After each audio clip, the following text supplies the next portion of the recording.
So I'm trying to keep these videos short, but this is the third video. I'm looking here at my timer just to make sure that I'm on track. And what I wanted to concentrate in this video is on a website which I really believe was one of the key elements that transformed the situation for me back in August of 2018. If you saw video number 2, you'll understand what I mean by that. This is BookBub, and I think it's something that's critical for most writers who are interested in really promoting their work. BookBub uses the subscription model, that is to say that they're focused in on readers. I think they have something like 10 million readers on their subscriber list. And what an individual can do is, if you go down to the very bottom of the page,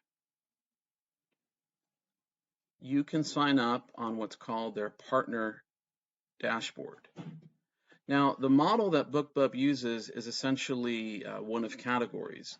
You have romance categories, you have religious and spirituality, you have different types of fiction, and et cetera, whatever it is.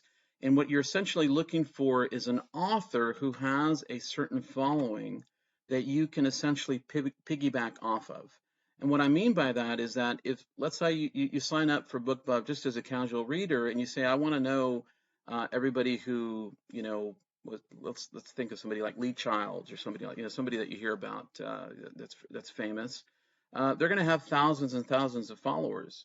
Well, what about if you write something that is similar to the type of material that Lee Childs writes? Well, what you could do is you could essentially use that to leverage your book and get it in front of the people that follow Lee Childs' work. So let me give you an example. We're here in the dashboard, and I have hundreds of ads that I've created since 2018, I should say. This is just an example. Let's go to View All Ads. And I'm going to pick one particular book here. Let's see here. This is one of my novels. They haven't done that well. My strengths really are in the historical arena. But in any case, it was something that I enjoyed. It was something that I did for my kids.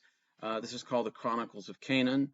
This individual, Brian Godwin, I did some research. He sort of wrote in the type of arena that I was sort of focusing in on, sort of this biblical novel.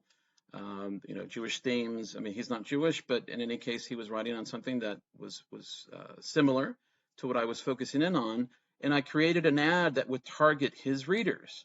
Now, if we go down here, we see all these, this graph here, and what is this? Well, this is the response that I've had on any particular day, since this is September, because I'm running different ads, and it's a click-through response.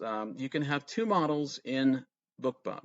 You can pay per impressions, that is, you can pay per every 1,000 impressions, and people can click on it as many times as they are interested in the ad, or you can choose to pay per click. Those are the two main models that you find on most websites. Pay per click is usually something that's more preferable for people who are trying to keep their costs down. But in any case, the idea, of course, is to get your ad in front of readers. Now, what happens in BookBub is they send out a daily email to their readers based on the particular genre that you might be interested in. And what you can do is that, they'll have their featured titles, and at the very bottom, you can pay to be in that placement. And this is the kind of ad that will show up in their email. And it's actually very effective. If you can get 1% of the people that see the ad to click on it, that's actually a pretty good ad. You're getting your book in front of people that may be potential buyers. Now, it'll redirect back to Amazon or whatever platform you're using to sell your book. They don't actually sell the book for you. You've got to have it on Amazon, Barnes & Nobles, whatever it is, Kobo, whatever platform you're using. They are simply allowing you to leverage their readers and to use that as a basis for sale.